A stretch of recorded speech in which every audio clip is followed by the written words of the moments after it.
again. I hope you've had a rewarding book purchase and are back refreshed. I'm going to introduce the second panel, the translation panel. Beginning first with the moderator, Dr. Margarit Ordukhanyan. She's an Armenian-born scholar and translator from Armenian and Russian.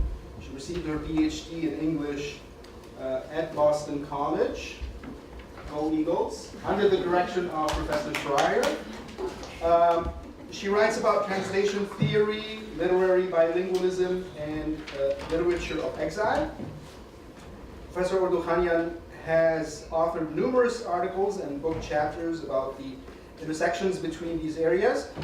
She is completing a book entitled Verbal Texture of Exile, The Art of Linguistic Displacement.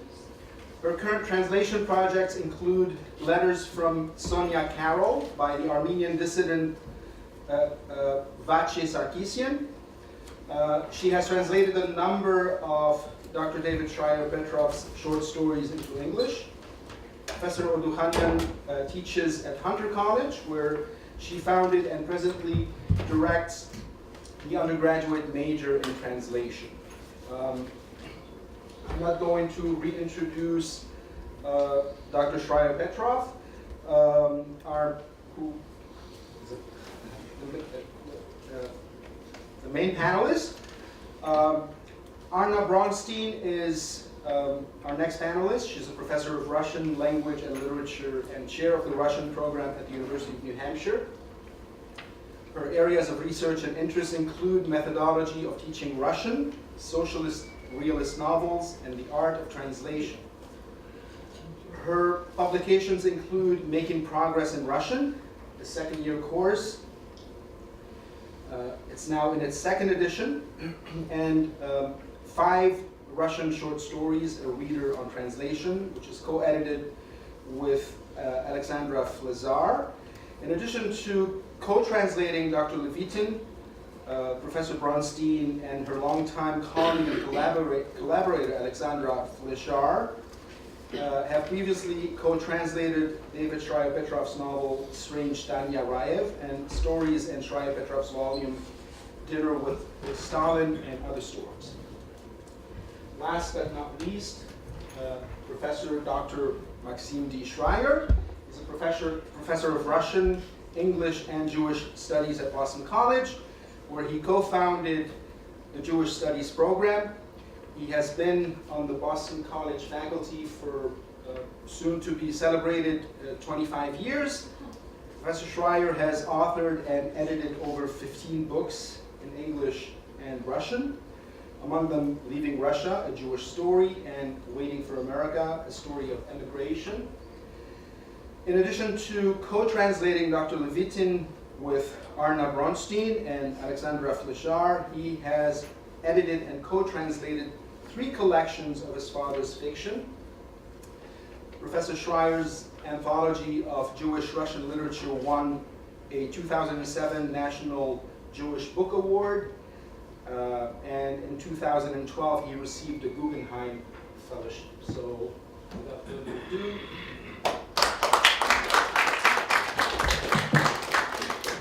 good evening, everyone. I'm going to start on a personal note by saying how delighted I am to be back at my alma mater.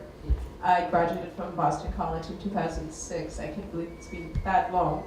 But many, many years ago, when I realized that I had to pass a foreign language requirement, I approached Professor Shrayer, who was fairly new at the time at Boston College, and translated as my requirement for the foreign language requirement, the first draft of David Shrayer-Petrov's short story about alt-writer format, which later, with much editing and help from Professor Shrayer, became anthologized in one of the collections of short stories. So I'm very personally committed and invested in this project, and I'm honored to be included. I'm honored to have this opportunity.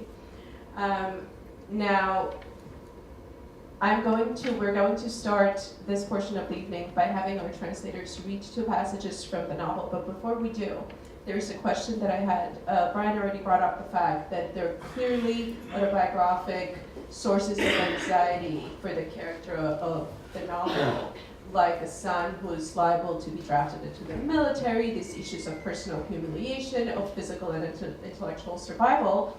So Maxim, knowing how personal this story is for you, and how much you've played a role in its creation, I wanted to ask you to talk. I wanted to ask you to talk a little bit about what it was like translating a narrative to which you have such strong emotional attachment, and in which you are liable to see traces of yourself.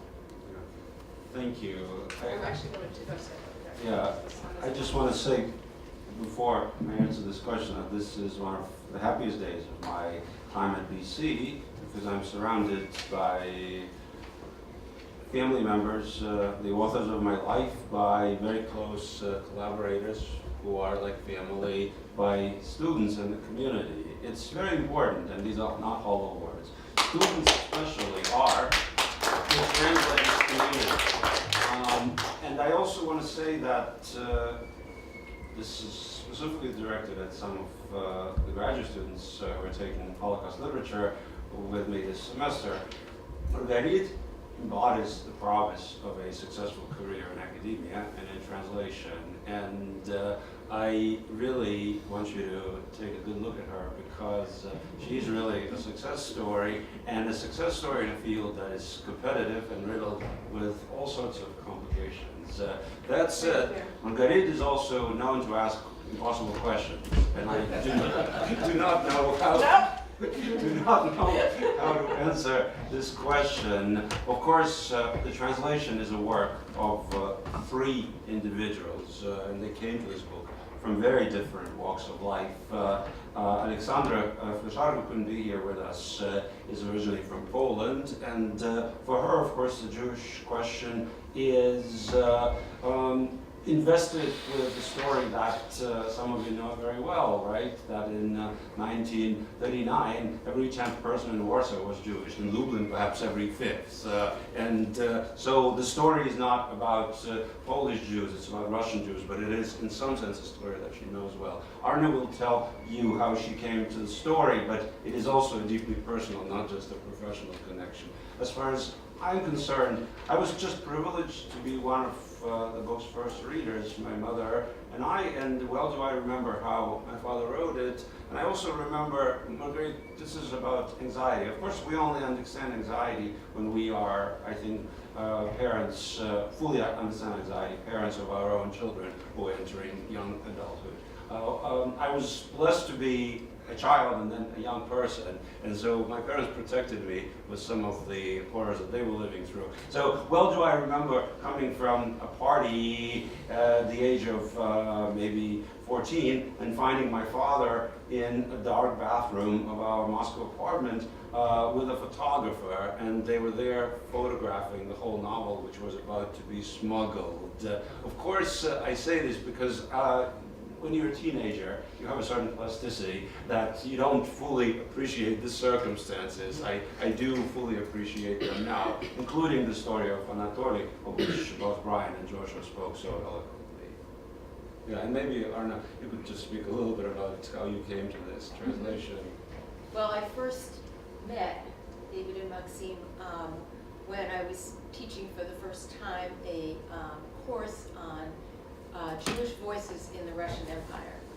And when I was doing my research of what I was going to include in the course, I came across another colleague, and she said, you really have to talk to Maxim Shrayer, that he is the person to talk to. So I emailed him, and we talked back and forth, and I was looking at everyone's syllabi that had taught a course that was at all related to this. And then decided that I would invite them both to University of New Hampshire to have a book signing at that point, because we were reading one of the stories in the class, but also to meet with my students. So we had a lunch where my students could speak with the author and Maxim that they had just read the story that he had written. So I think that was a really unique opportunity. And Alexandra, Alexa, was there, my colleague and very good friend, and she was just talking to them and had said that we had translated the 5 short stories that were mentioned. And that kind of, I guess, I was with the students and we were talking about the story that we had read in class, and Alexa was talking about translation. And by the time you were ready to leave, we had already decided that we were going to be talking about doing future translations. So that's how I met them and got involved in translating David's work. Thank you. Maxim, you kind of skirted my question, but I'm going to let this one slide. Okay. Perhaps now we could then go on to hearing the 2 passages that you have earmarked for tonight's event, and then ask some questions that relate specifically to those passages and the book overall. Maxim, would you mind? I'm going to, I think, ask my father to read the Russian. Oh, perfect. Yeah. Perfect.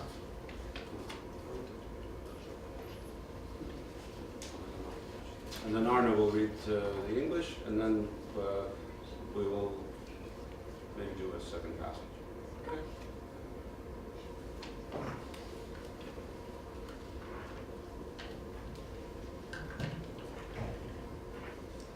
Hello again. Maybe somebody think, what he is doing here? Twice use your time. Sorry. This is the part of the novel, and this part emotionally tell us about the situation with refugees from the very beginning. Microphone. Okay. Now it's okay? Okay?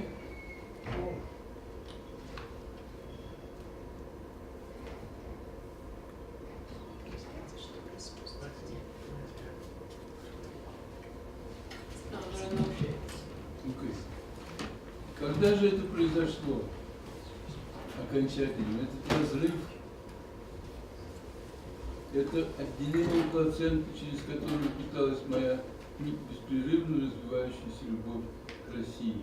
Теперь я отделен и отторгнут окончательно, дитя случайной страсти. А может быть, дитя купленной любви? Как получилось, что мои прадеды полюбили эту землю? Полюбила ли она их? И теперь я, отторгнутый, истекаю кровью. И Россия истекает кровью, отторгнув меня. Потому что у нас был общий кровоток. Может быть, отторжение началось после блокадном детстве в Ленинграде, когда мы, вечно голодные мальчишки с Выборгской стороны, придумали еще один способ добывать еду. Через дорогу от наших домов день и ночь работал хлебозавод. Сытный хлебный дух дурманил нас. Мы целыми днями только и думали о хлебе.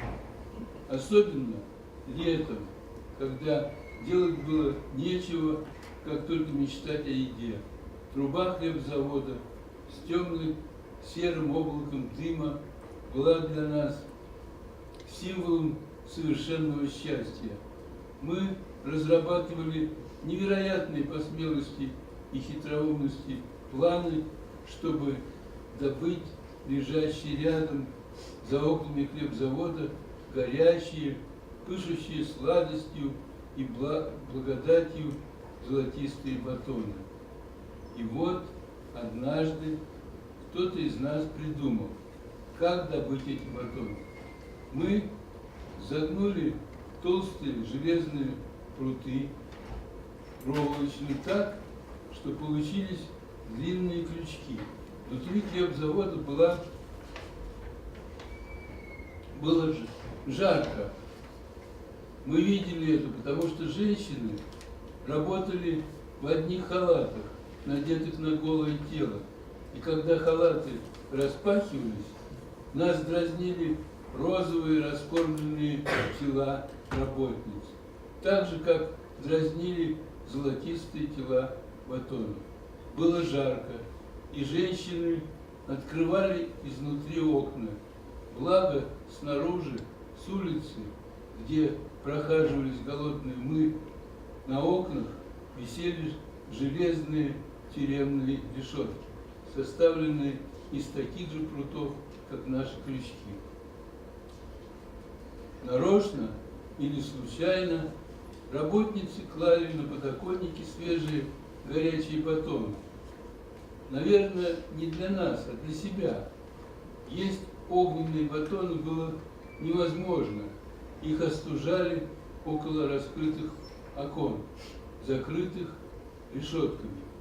Вот тут кто-нибудь из нас, чья очередь добывать хлеб насущный подходила, независимой походочкой приближался к одному из открытых изнутри окон, к тому, где лежал батон, просовывал крючок сквозь квадрат решетки, вонзал крючок в батон, молниеносным рывком вытаскивал золотистые горячие тела батона наружу и, спрятав его под пиджак, мчался через дорогу в парк. Там мы делили добычу. Я, как и остальные огольцы, таскал батоны, когда выпадала моя очередь. Нам постоянно везло, и начинало казаться, что женщины-пекари просто нарочно открывают окна и подкладывают нам хлеб. Но однажды, когда я продвинул крючок сквозь решетку и вонзился в батон, я почувствовал рывок. Кто-то схватил крючок изнутри и тянул меня к окну. Я взглянул внутрь. У подоконника стояла дородная молодая женщина. Ее рыжие волосы были запрятаны под марлевую косынку, но огненность их вырывалась наружу. Вокруг косынки рдел огненный легкий нимб.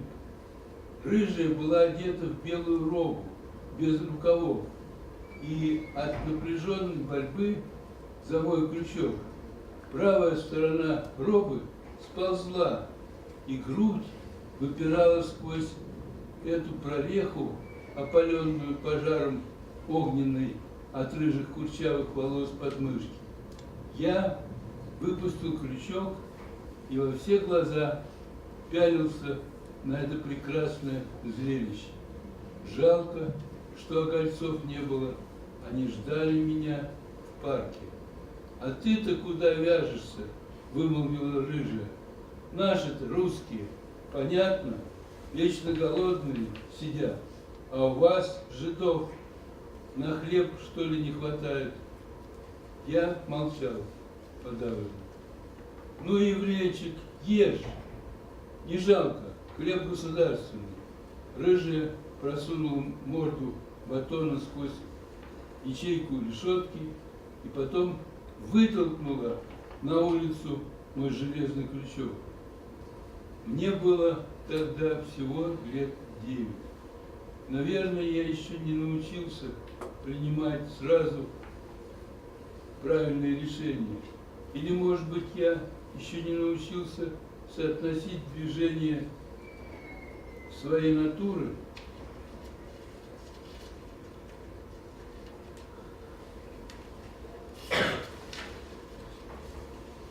с определенными правилами игры. Впрочем, я не научился этому и теперь. Ни о чем подобном я тогда не думал. Я схватил батон, спрятал его под пиджак на случай, если поблизости окажется милиционер, и победно, размахивая крючком, помчался в парк. Там, на полянке, у подножья толстенного дуба, ждали моего возвращения с добычей наши дворовые мальчишки. Мы разделили батон и начали его есть. Тут я почувствовал тошноту. Тяжесть подступала к животу и груди, в висках застучала. Я отбежал подальше в кустарник боярышника, и меня вырвало. Состояние исключительности стало преследовать меня. Раньше, оказывается, я не замечал его. Так не замечает своей некрасивости девочка, пока не оказывается в поле зрения незнакомых людей. Это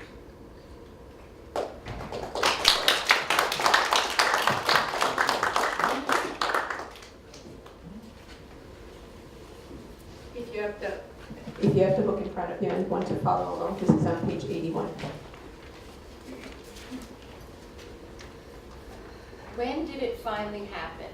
This break, this tearing away from the placenta through which my endlessly growing love for Russia had been nourished. Now I'm separated and rejected once and for all, a child of incidental passion, or maybe a child of purchased love. How did it happen that my forefathers came to love this land? Did she love them back? And now, rejected, I bleed profusely, and Russia bleeds, having rejected me because we share the same bloodstream. Maybe the rejection began in post-siege Leningrad, when we, eternally hungry boys from the Vyborg side of the city, conjured up another way of procuring food. The bread factory across the street from our buildings worked around the clock. The rich aroma of bread intoxicated us. All day we would dream about bread, particularly in the summer when there was nothing else to do but roam around and think about food. For us, the factory chimney with its dark gray billow of smoke was a symbol of complete happiness. We concocted astonishingly brave and ingenious plans of procuring the bread loaves that we could see through the open factory windows. Golden loaves, hot, blazing with sweetness and abundance. And one day, one of us figured out how to get these loaves. We found metal rods and twisted them into long hooks. It was hot in the bread factory. We noticed this because the women bakers wore smocks over their naked bodies. And when the smocks would open up, the pink, well-fed bodies of the female employees enticed us, just as the golden bodies of the bread loaves enticed us. It was hot, and the women opened the windows from the inside. On the outside of the windows, there were metal grates made of the same material as our iron hooks. On purpose, or by chance, the female workers would put the freshly baked loaves on the windowsills. They probably did it not for our hungry bunch, but for themselves, because you couldn't eat the bread when it was steaming hot, and they had to cool it by the open windows protected by the metal grates. And this was when one of us, whose turn it was to procure our daily bread, would saunter up to the open windows, shove the hook through a square opening of the grate, pierce and hook a loaf of bread, pull its golden body out with a swift movement, and dash across the road to the park with the bread hidden under his jacket. There we divided the spoils. Like the other guys, I stole the bread when it was my turn. We were having such great luck that it was starting to look like the women bakers were opening up the windows and intentionally putting the bread out there for us. But once, when I dropped the hook in through the bars and was poking a loaf, I felt a tug. Someone had grabbed a hold of the hook and was dragging me to the window. I peered inside. A full-bodied young woman was standing by the windowsill. Her red hair was tucked under a gauze kerchief, and its fiery redness burst out, forming a golden halo around the kerchief. The redhead was dressed in a white, sleeveless smock. The right side of the smock had slipped down from the strain of the struggle from my hook, and her breast was popping out through the gap, an armpit aflame with scorching red hair. I dropped the hook and stared, wide-eyed, at this wondrous sight. Too bad the other rogues weren't there to see it. They were waiting for me in the park. "And what do you think you're doing?" the redhead uttered. "Our Russian people, you know, are always hungry. But you kikes, don't you have enough to buy your bread?" I stood there silent, dispirited. Here, little Jew boy, eat. I don't begrudge you. It's government bread. The redhead shoved the muzzle of the bread loaf through the square of the grate, and then she pushed my metal hook out onto the street. I was only 9 years old at that time. Most likely, I still hadn't learned to make the right decision on the spot. Or maybe I hadn't yet learned to relate my instinctive actions to the defined rules of the game. Actually, to this day, I still haven't learned to do this. At that time, I had no such thoughts. I grabbed the loaf, hid it under my jacket just in case a cop happened to be nearby, and dashed over to the park. In a clearing at the foot of a huge oak tree, the other boys from our courtyard were waiting for my return. We divided the bread and started to eat. Suddenly, I felt nauseous. A heaviness loomed in my chest and my stomach. My temples began to pound, and I ran off into the hawthorn bushes and vomited. A feeling of morose exceptionality began to haunt me. It appears that I hadn't noticed this before, like a girl who doesn't notice her unattractiveness until she finds herself in the field of vision of people who don't know her and who are making a choice. They didn't choose her. Or just the opposite, they chose her to exclude her from the game. They began to single me out from among the other boys. Probably as I matured, I began to look more and more Jewish. Often Jews are blonde and blue-eyed in childhood. It's often hard to tell a Jewish child from a European child. Only later, when the children reach puberty, do the Semitic Mediterranean facial features appear.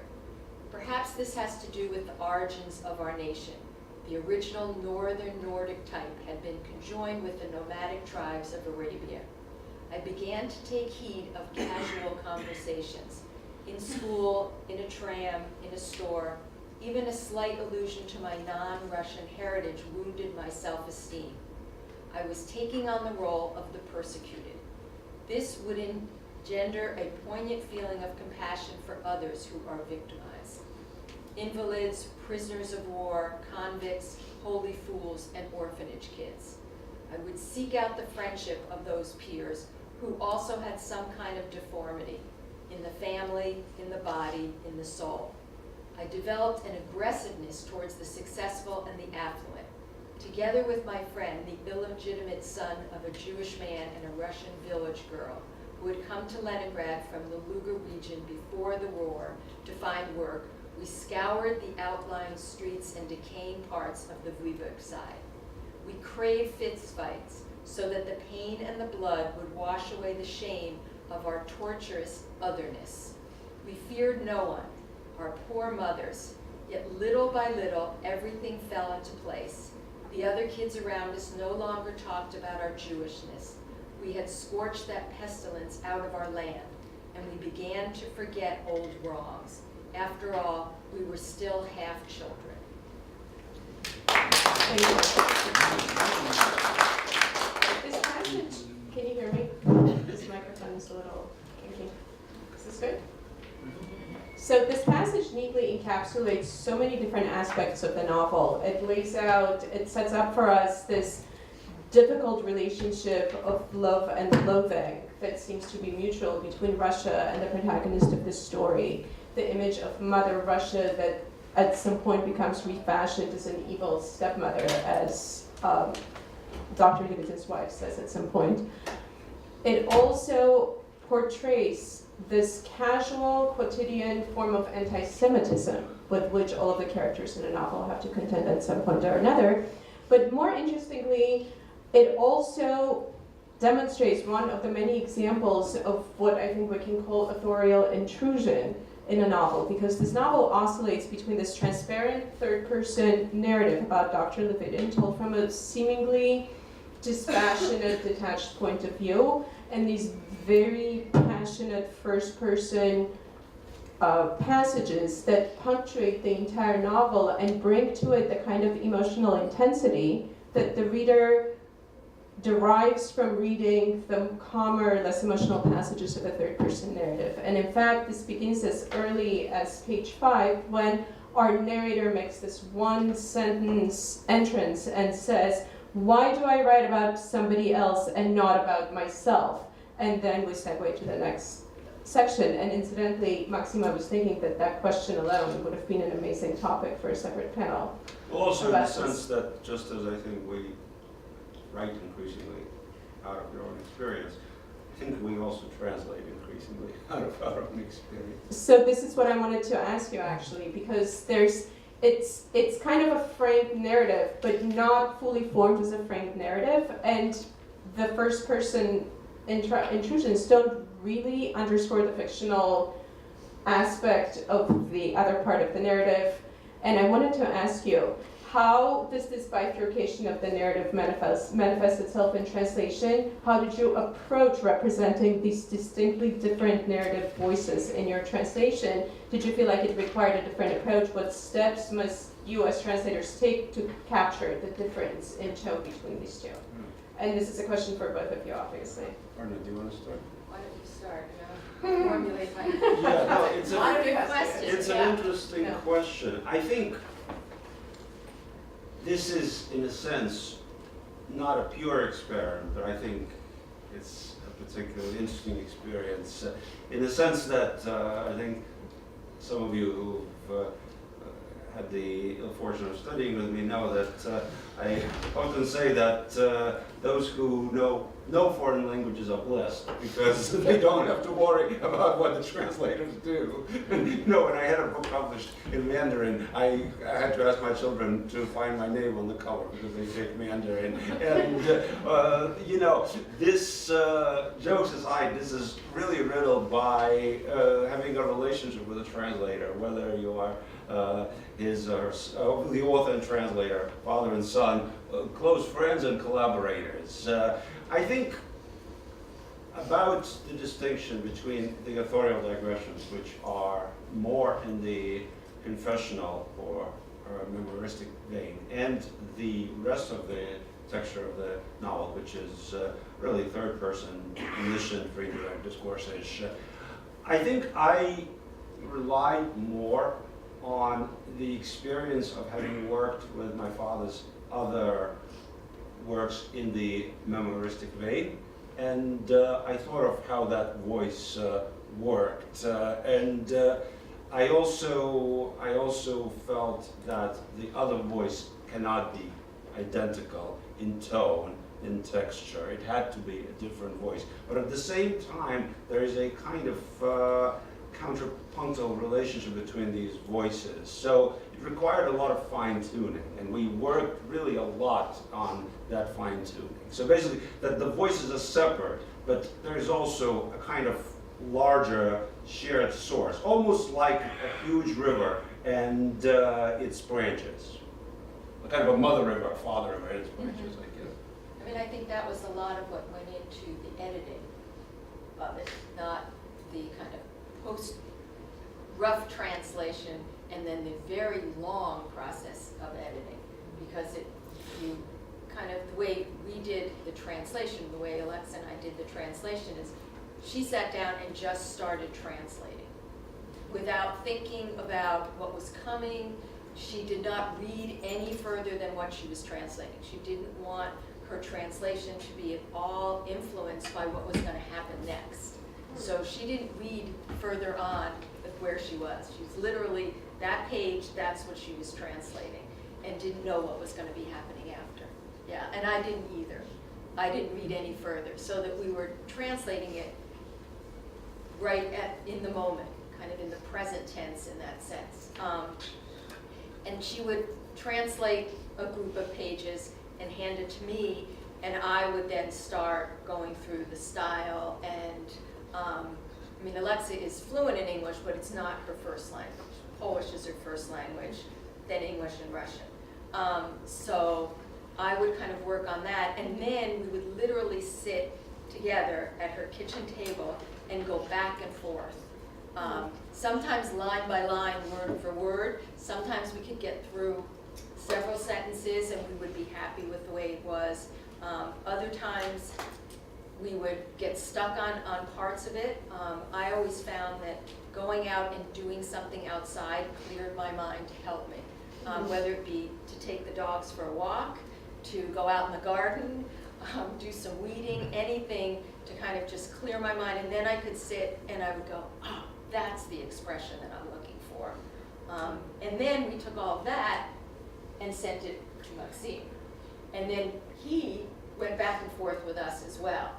So it was a real collaboration, and it was back and forth and back and forth, and different colored print of this is what we had, this is what he's thinking, this is what we were thinking, and going back until we could put the whole thing basically in black ink. That's a fascinating glimpse into the process of translation. Just one small point, which is that, how can I put it to you? I think those who are closely related to writers and who become their translators, and there are different relationships, children, for various reasons that I think the Russian formalists would like, nieces and nephews, as you think of Isaac Bashevis Singer, whom we just read, Shosha, right? They become translators and interpreters, of course spouses. I think they inevitably suffer from the complex of being both translators, interpreters, and protectors of the original. I know this in part because this was not how my father raised me, because I think he wanted to instill in me a sense of literary professionalism, which above all is a sense of independence, developing your own voice. But I got to know, well, fairly well is not the right word, but I think I got to know and understand Dmitry Nabokov, Vladimir Nabokov's son, and spoke about certain things in a very intensive way. He was, of course, a fierce protector of his father's legacy and his language. In the end, I think it served Nabokov well, but I think it also created difficulties for other translators and interpreters, and I'm very conscious of that, and I think you also need to give translators space. Luckily, my father really respects that view about giving translators space, right? Because in a sense, when you translate, you submit your works, sort of you send them into some larger world, right? Give them other lives. And I think it makes a difference if you're translating a work by an author that is then going to read your translation.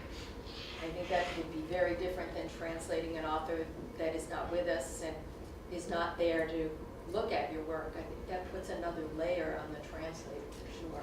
We were always thinking of, okay, this is how we think it's going to be. What is it David going to think it needs? Are we getting across his ideas? I was always thinking of what my mother would say. She taught me a lot of what I know about English. She's a wonderful translator, but I think a very, very independent and, may I say, fierce judge. So, in a sense, I feared her verdict more than my father. He's not a fierce judge. I don't know if it's appropriate to bring Gayatri Chakraborty Spivak into this discourse, but in her Politics of Translation, she actually says that if you want to feel like you're fulfilling the role of a translator, you should be translating as if you were translating for the person who wrote the piece. And I think that's kind of what you're saying, Arna, right? And Maxim, incidentally, I was waiting for you to use the word protective in response to my previous question, because I couldn't help but feel that you feel especially protective of this particular narrative. Be that as it may, if you don't mind, I'll switch subjects a little bit. Maxim referred to this idea that while there are two distinctly different narrative voices in a novel, they have this sort of shared backbone, what he described as a river. And of course, one of the shared backbones is the shared experience of anti-Semitism. Now, you'll be the judge of whether you want to read the passage that we had allocated. Maxim, maybe just a brief snippet of it, because I think that will lead us into our discussion of anti-Semitism and how to translate it. Would you mind? Yeah, I'm happy to do so. So this is actually a scene that some of you know, because we discussed it. It's, in a sense, a turning point in the novel when Dr. Levitin realizes that basically his life will never be the same. It's in this edition, it's on page 51, it's where he goes to see his boss, who is nominally a professor of medicine and department chair, but comes from the state security apparatus and has also a background in the Gulag administration. And he comes to him basically to declare his intention to leave and ask for a certain paper that was required, and it leads to a very tense conversation. And again, I think Brian specifically teased out that paradox, how this very meek person all of a sudden changes. Of course, he doesn't just change, he's also forced to change. That's the passage. Professor Baronov was silent. Herbert Anatolievich did not know how to interpret this silence and decided to clarify. I wouldn't want to cause any trouble for you and for the members of the department. I would appreciate your advice. Go on. Ivan Ivanovich finally finished wiping his sweat and put his handkerchief away. His right hand, now free, fumbled around the table, found his glasses, and began to slide them back and forth. To Herbert Anatolievich, they didn't look like glasses, but like a tank with blazing lights moving toward him in order to crush him, to squash him, a gawky and unarmed member of the Home Guard. Having finished with him, the tank moves away, only to move forward, demanding more and more victims. So, go on, Levitin, the boss reminded him of his bidding. My family has decided to move to Israel. There are many reasons for this, many, but not political ones. I therefore request that you give me the opportunity to work in the clinic until I receive a visa. As a regular staff physician, of course. This is outrageous, Baronov said. Didn't you have everything here? I don't think I interfered with your work.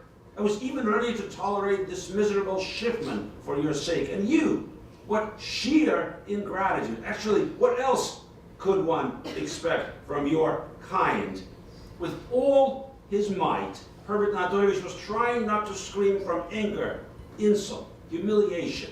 Gritting his teeth, he restrained himself. You have to be quiet. You have to endure this. He remembered the poet Twardowski's words that the major character trait of the Russian peasant was the ability to suffer through anything, to take it silently and not humiliate oneself. What does the peasantry have to do with this? Herbert Anatolievich thought. Well, so I would never suggest that Russians invented anti-Semitism or that they hold copyrights over anti-Semitism. But there is a specific peculiar form of Russian anti-Semitism that is a Russian linguistic and epistemological construction that relies on much cruder, less refined generalizations about what it means to be Jewish, what it means to look Jewish, what it means to sound Jewish. And not all of these have their precise or even approximate tonal equivalents in English, obviously. All of the slurs that are used, the various degrees of slurs that are used, don't necessarily translate one-to-one, right? It's not that they don't translate, it's that they do not have their cultural counterparts necessarily in our contemporary English discourse. And this is further complicated in this novel by the fact that there isn't just one kind of anti-Semitism in it. There are forms, degrees, and various manifestations of it. On one side, you have Tatiana, who's married to Herbert, who seems to love him, who at times is compassionate enough to refer to Russia as being the evil stepmother for her son and for her husband.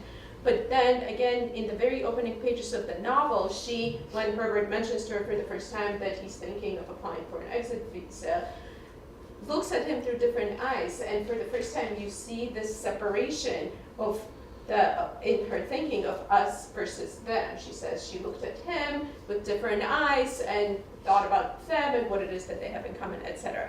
And then on the other side of the spectrum, of course, is someone like Professor Baronov, whose vitriol we just heard.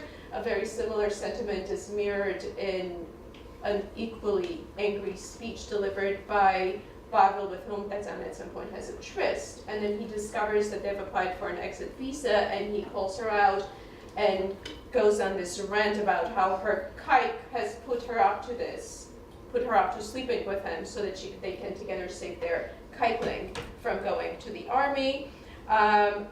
Or there is this almost comical in its absurdity anti-Semitism of a very secondary character named Vadim, Vadim who at some point has courted the girlfriend of Anatoly, whose idea of courtship involves making out of pebbles the map of the Middle East and daydreaming about dropping a hydrogen bomb on Israel.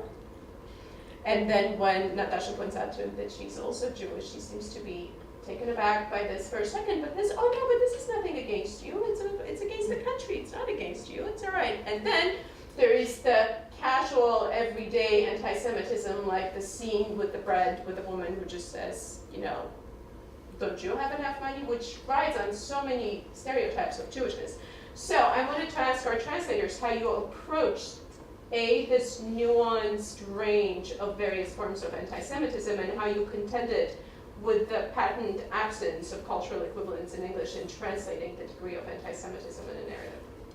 I think one of the things that we struggled with was, and it relates to this, is what people call other people in the novel and how that relates culturally on a level of, you know, husband to wife and what they call each other by their first names and the diminutives.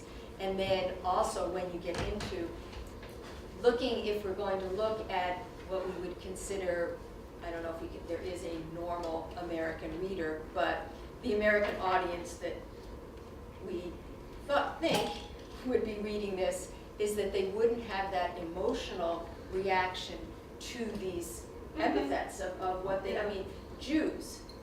I mean, that's not, in most people's minds here today, a negative connotation. But a kite, which most Americans would have no idea what that means. And, or, I mean, there were several of them, and it was really hard, kind of relates also to what do you put in a cultural footnote, but a cultural footnote doesn't really relate the emotional aspect of it. You can do a cultural and just explain it, but it doesn't give that emotional impact that hearing that word says to the people living through this and thus the characters in the novel. No, I agree. I think we somehow initially resolved not to over-dramatize, linguistically over-dramatize anti-Semitism, kind of to over-translate it in a way that borders on something pathetic.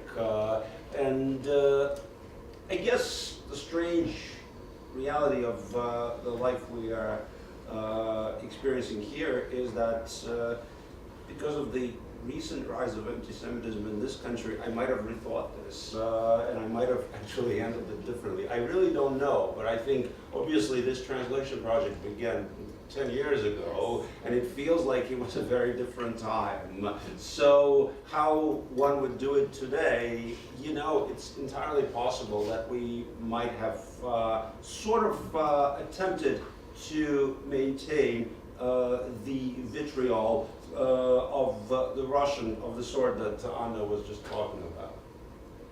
Yeah, I think it's a really interesting question, right? It doesn't actually have, this one I admit doesn't actually have an answer.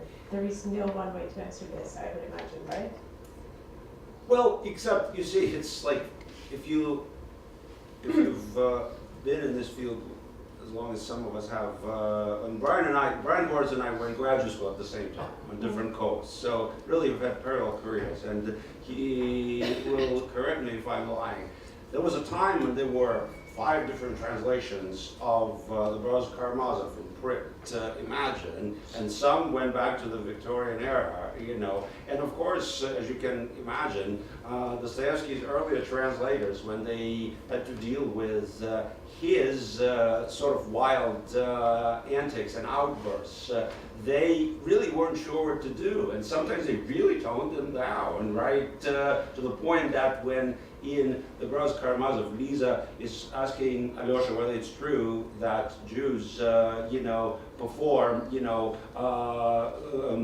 desecration and kill Christian babies, the translation says that they kill members of certain minorities. So in other words, completely avoids it, right? Of course, it was done for all the good reasons, because they didn't want to perpetuate anti-Semitism through translation. Right, but now there's only one in print, and I'm not going to say how it handles it, but it's I would handle it differently. This is also an interesting commentary on why certain works need to be retranslated, how context-specific all of our approaches to translation are, and the decisions that we make. But does your decision not to translate certain terms like tzaddik, that you, I think, Brian, brought up, have anything to do with a desire to maintain some kind of authentically Jewish Russian voice in your narrative? Or what dictated the decision to leave the terminology as it is? Well, I think in some of the instances, we couldn't, when we were looking at the translation of translating, we couldn't translate everything so that an American English-speaking reader would have the same feeling as a Russian reader reading the original. Mm-hmm. So there are things as a translator that are not going to be perfect, and you have to make decisions. And we all know that something is always lost in translation. We talk to our students that are in first year Russian, and the first thing they say, "Why are you taking Russian?" And you always get a few of them, because I want to read Tolstoy and Dostoevsky in the original, and I always go, well, we'll start on a different level from that. And I tell them when I teach my literature class in translation, yes, there are things that are lost in translation, but there are also a lot of other things that the reader can get out of reading the novel that are also really important. Right. You have to kind of make that decision of what images and themes you feel are important, and ones that are very important in the original, but we have to let it go in the translation. Absolutely. But I think, on the other hand, the target language makes a huge difference, because, of course, American English especially is so deeply saturated with the Yiddish heritage. There's a strong living residue, which is not just linguistic, it's also cultural memory, historical memory. So in a sense, translating a work with Jewish themes, Jewish characters, into English is, I think, a very exciting adventure. It wouldn't be the same into other languages, and I can think of a few European languages that would make this particularly difficult, if not impossible. And again, this wouldn't work if you translate, say, I was looking at some recent translations of Malamud into Russian. And of course, it's extremely challenging, right? Because the inflection is so Jewish, and also some Jewish words float freely in Malamud. This is not the case in Russian. Russian does not have, Yiddish words that are floating in it freely. So you have to really invent some sort of new formula, right? Yeah. So, and I think, Arna, you didn't mention your father and that connection. I think he would really appreciate that, right? He would have. I wish he had lived long enough to read this. My father was also a physician and a lover of literature. He was an English literature major in college, not pre-med, although he knew that he was going into medicine. And he reminds me of a lot of the authors / physicians in Russian literary history, because of the fact that they were both there, and I think he really saw the world through both eyes. He was a dedicated physician in the old sense of the word. It was a passion for him, and so was reading literature. I mean, as a child, he read poetry to us, and I can still remember sitting there and having him reading, William Blake poetry and different, and Edgar Allan Poe. I mean, this was his fascination, in addition to his passion as a physician. And I think that's another connection that I felt with David right from the beginning, of seeing that connection, like with my father. I mean, my grandparents and great-grandparents left Russia late 1800s, early 1900s. So a very different time period, but leaving for the same reason, from anti-Semitism and the pogroms in the shtetls. I have to say that if I tried to orchestrate smoother transitions from your answers to my next question, we would have failed. Since you brought up physicians and the love of literature, I wanted to take us to another theme in this novel that I think is very important to address, this sort of paradox that Dr. Levitin himself recognizes, that he is very much a product of the rich Russian literary culture. It manifests itself in a way he uses this idiosyncratically archaic language for addressing his patients, the way his bed manner works, is all because he sees himself as a product of Russian culture. And of course, this is part of this split identity of a lot of the members of the Russian Jewish intelligentsia, is the combination of embracing the richness of the culture and being rejected by it in a same move. Now, the entire narrative structure of this novel kind of emulates the fact that Levitin is a product of Russian culture by creating an incredibly dense intertextual structure of allusions to all of the classics of Russian literature, from a passing reference to Twardowski that came up in a passage that Maxim was reading, to a very long discussion of Pushkin and his engagement with Jewishness. Turgenev, in my comment in a previous panel, I brought up the fact that there is an entire discussion of how Levitin sees himself and his son as emulators of Bazarov, who is a famous character from Fathers and Sons. He alludes to Gogol, very importantly alludes to Dostoevsky. Once he has hatched his revenge plan, once he finds out that his wife had been cheating on him and thinks he knows what to do next, he pulls off a copy of Crime and Punishment and starts reading it from the shelf. It just occurred to me as I was listening to the two presenters that all of these description of people standing in long lines trying to establish physical contact with each other and standing there not so much because they think something is going to happen, but because they need this sense of camaraderie, of understanding that they're also part of a community, has a very heavy-handed Anna Akhmatova tone to it, of the mothers of the political prisoners who are standing in front of prison gates waiting to find out if their children are still alive. Now I'm going to start crying. So I wanted to ask you to talk a little bit about how you disentangle all of these literary references. How do you make sure that you carry them over into the English translation? How much of it do you relegate to endnotes? How much of it do you try through amplification, I think is the technical term for it, to add to your narrative? How much you just leave for your writer to figure out? I think that was, when we first did it, that was one of the other things that I did, was I kept kind of all of the cultural notes, what we were going to possibly put in footnotes. And then we looked at it all and we were like, no, we can't put that much in footnotes because it's a novel and we want it to be read as a novel. And if you get a lot of footnotes, you know that you're going back and forth and you're not getting the flow of the narrative. And when you talked before also about the digressions, the authorial digressions, it's the same thing. We worked very hard to make it, because the original was like this, that it flows. It doesn't feel like they're all of a sudden, oh wait, this is from the author. Okay, now we're back to the story. It flows in Russian, and we worked very hard to get that same flow. And I think to achieve that, we had to leave out some of the cultural footnotes. But I think that the overall sense of the novel comes through because we did that.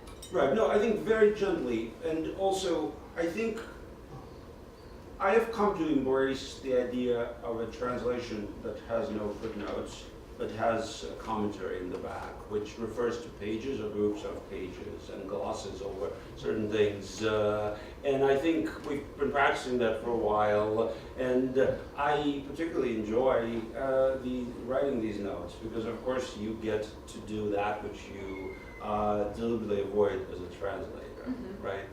You don't insert there's this temptation that translators think that they know better, or that they are better educated, or that they know for the reader what the reader is not going to look up, right? Because he or she is too tired, or Google doesn't have that information. I think yes, we want to resist that really hard. So yeah, great. I'm sorry, did you want to say I something? have a question. Please. We've been discussing the translation as a literary form of cultural transmission. But I've been staring at the cover of the book. Yeah. And so I want to ask how you came to choose this portrait from a famous Moscow gallery. I'm assuming that Sergei Yudin is a Jewish doctor. And tell me about who he was, who Nestorenko the artist was, and how that reinforces this transmission of culture in a visual sense, not simply from a literary point of view. Right. I mean, you chose it, but I have to admit that when I first saw it, my first reaction was, that is so perfect. Alexa and I both, as soon as we saw it, we were like, oh my gosh, that's it. It was really uncanny, and I think my father liked it instantly. Basically, I searched for a work of Russian art from the Soviet period that would portray a medical doctor who would be Jewish, but also important and Chekhovian, and embody a member of the Russian intelligentsia. And by miracle, this portrait by Mikhail Nesterov, who's a very important artist, this is at the Tretьяков Gallery, which is the main gallery of Russian art in Moscow. It came up, and it's just really remarkable how much I think he is like Dr. Levitin. Also, you can look up his personal story of Surgeon Yudin, and he had a share of difficulties in the Soviet Union as well. And remarkably, the gallery let us have it for a nominal fee out of appreciation for the book. Were his difficulties after the portrait was, not because of the portrait? No, because of his being Jewish and a Jewish doctor and all Maybe of that. summarize in a couple of words. Yeah, So I honestly, it's not even fresh on my mind anymore. Was he caught up in the purges of the 30s? Or? I think so. I think this, if I may be wildly exaggerating and misstating things, but I think he was arrested as part of the purges in the late 1930s and lived in horrible conditions in a camp, and then it turned out that the director of the camp, the wife of the director of the camp was suffering from a very grave medical condition, and he was told that the only person who could save her was him, so he was pulled out of the camp and brought to operate on her, and then given a sort of conditional release and died of a heart attack and never got to actually enjoy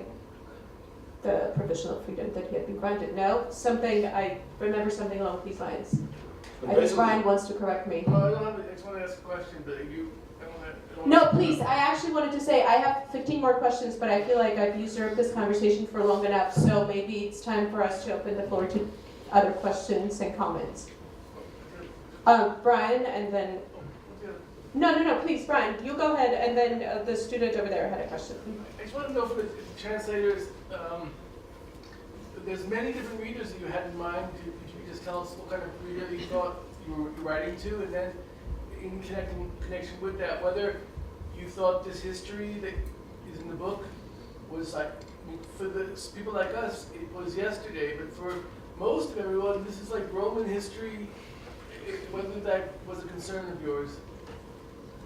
I mean, I think ideally, when I was thinking of it, is I was thinking on it on a really broad spectrum of the audience, that I wanted as many people, because I thought it was, one, about a very important time period that many people don't know about, and also because the writing and the way that David writes, that at times it's as if it were poetry in prose. And to bring that to an English reading audience was really important. So I think I kind of had this really broad that I wanted, I want everybody to read it. But realistically, probably a narrow audience. But I'm still optimistic. No, and also, of course, as you know, it sort of, in a strange way, the novel anticipates the curve of history, right? My father had finished the first volume of the trilogy in 1980. At the time, there was a fairly numerous Jewish community in the former Soviet Union. At the present, there are about 150,000 Jews in the Russian Federation. So where did they all go, right? They went mainly to Israel and North America. So in a sense, the legacy of Refuseniks and the Jewish immigration has since become much more of an American, Canadian, Israeli, and to some extent a German story. And so I am personally very mindful of that. So that is to say, I think it may be Roman history, but in a sense more people read Roman history.